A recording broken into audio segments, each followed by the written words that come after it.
When you marry someone, you expect love to ebb and flow, not to vanish completely under the weight of excuses. My wife Claire had a new reason every night. I'm tired. I have a headache. Tomorrow maybe. First I believed her. I'd rub her shoulders, make her tea, even clean up the kitchen just to help ease her day. But soon I realized it wasn't exhaustion keeping her distant. It was indifference. She could stay up scrolling on her phone for hours, laughing at videos, texting people from work. But the second I reached out to touch her, she'd suddenly need rest. Weeks passed, and the bed between us felt colder than a hotel room after checkout. I'd lie awake staring at the ceiling, wondering when I became invisible to my own wife. Then one night while she was brushing her hair, I finally asked, "Claire, do you even want to be with me anymore?" She looked up at me through the mirror, her tone sharp. "You're being dramatic, Daniel. Just because I'm not in the mood doesn't mean something's wrong." "Not in the mood for a month?" I shot back. She rolled her eyes. "You men think intimacy is everything. Grow up." That hit harder than I expected. I walked out of the room and spent the night on the couch, realizing she wasn't just tired. She was comfortable taking without giving. The next morning she acted like nothing happened. Asked me to transfer money for groceries, salon, and her girls' night this weekend. And that's when something inside me snapped. I realized she'd made the relationship one-sided. Emotionally, physically, and financially. If she could live a month without touching me, maybe she could live a month without touching my wallet too. So when she texted, "Can you send me $10K? I need to book something for tomorrow," I simply replied, "I'm tired. Maybe tomorrow." Her typing bubble stayed for a full minute, and that's when I knew the game had changed. Her month of shock. The first week she didn't notice much. She assumed I was just being moody.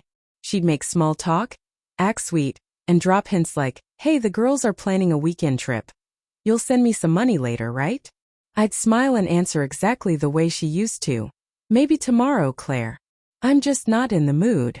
At first she laughed, thinking I was joking.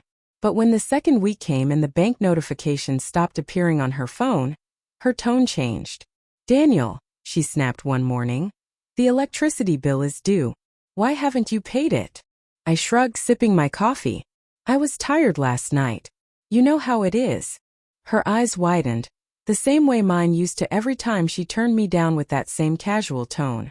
Now she was getting a taste of her own apathy. By the third week she was furious. Her nails were chipped because she hadn't gone to her salon. Her friends had gone on that trip without her. She tried to guilt me, calling me petty and immature. "You're punishing me," she accused. I looked up from my laptop and said calmly, "No, Claire. I'm just matching your energy.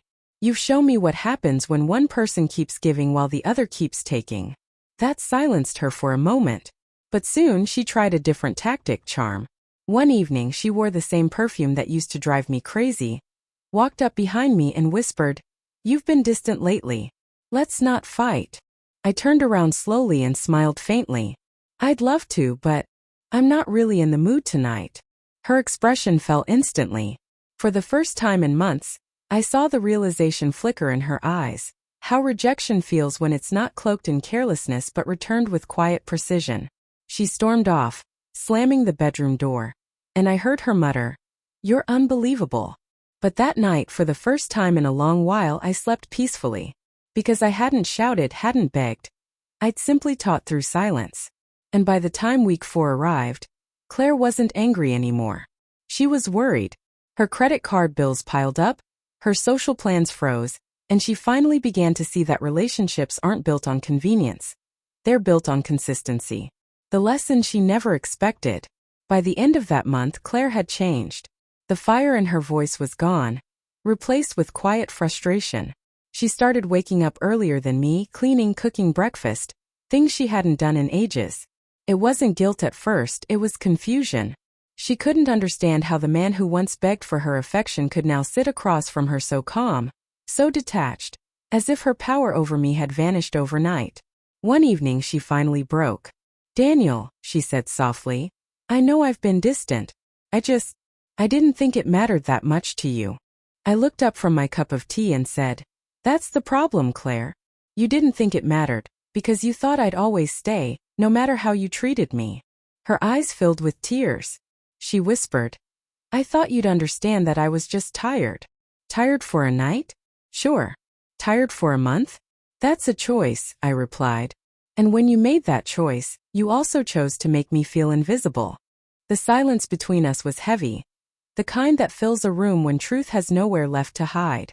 She reached for my hand, but I didn't move. For once, I let her sit in the discomfort she'd built between us. Over the next few days, she tried everything: affectionate texts, surprise dinners, even apologizing in ways that felt sincere. And though part of me wanted to let my guard down, another part knew this was the first time she was truly understanding the imbalance she'd created. Then one night she said something that stopped me cold. "You know what's funny?" she whispered. "You never raised your voice, but I've never felt so small.